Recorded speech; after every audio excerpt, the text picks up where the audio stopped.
The other one that's a bit more boring, but, we could argue about a lot, is bringing employees on as shareholders in a business. Now, that is something we have disagreed on, albeit I will say I have softened and come closer to your position on that. Yeah. Isn't it funny how we've come?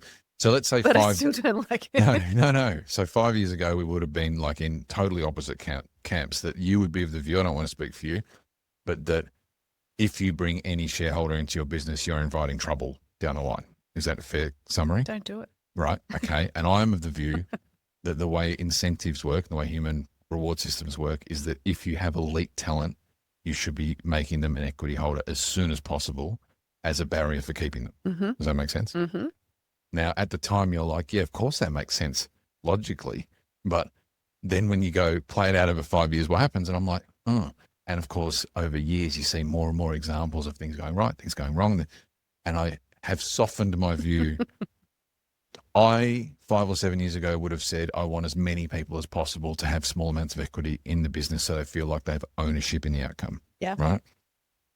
And I still kind of think that way. Like I would love having more people. But why should they have the ownership? They're not taking on the risk, and they never have. It's funny. I mean, this is getting into the interesting, if you're interested. Am I? A lot of people don't know what it means to be an owner of a business, equity owner of a business. Like that, if you own 0.5%, 1%, 2%, you own nothing.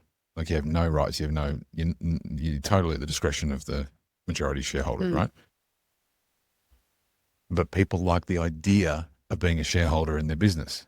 Okay, but you do have rights, right? Mm-hmm. You might not have voting rights, but you can cause trouble. Yes. Right? So, again... But you understand what I'm saying about the people like the idea of having equity in a business. Although I can be like categoric on my position here, that doesn't mean that I live in this vacuum outside the world of practical reality, right? I document this with clients. It happens often. I understand that it needs to happen. However, a lot of business owners, so flips, because that's the hat I'm always going to wear, right? The business owner hat. I'm not often working for the employee taking the shares. Yeah. Sorry, I'm popping my collar because this is a new cool look. I like it. Yeah. You go, you got what, 0.1%. Guess what? A shareholder has a right to your books and records. Yes.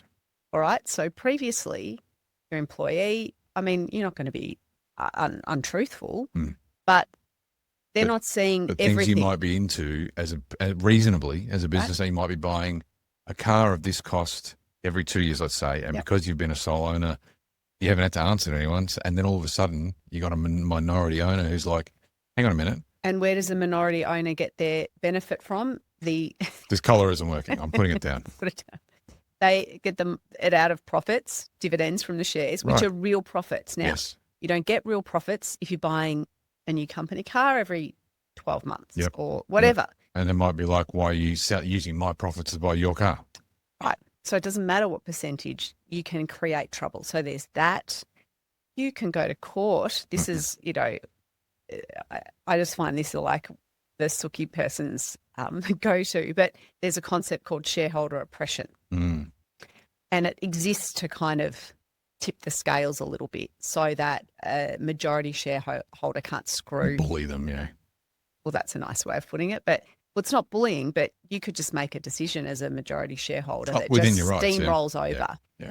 And so a shareholder oppression claim means you take it to court and you say, oh. How's it going? I have 0.5% that I didn't pay for and I'm not That was gifted to me. I'm so tired. I just cannot even. It's been a long week. Love everyone, tell the truth. You're getting the truth today. Who said that? I don't know. Some Ram Dass's guru. So anyway, there's a time and place for that. And I agree with the need for it to exist. Shareholder oppression, sorry to interrupt. Yes. How, I don't imagine that a lot of those ever go the full distance in court, but what's the strike rate on a shareholder oppression? What are your likelihood of success?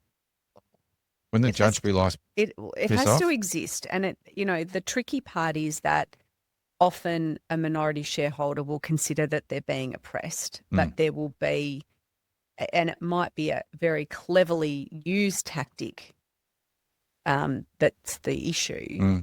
But at the end of the day, if there's a commercial reality or a good commercial reason for the decision, I mean, that's not oppression. Just because you're losing out because of a decision, it would have to be that it's just to screw you.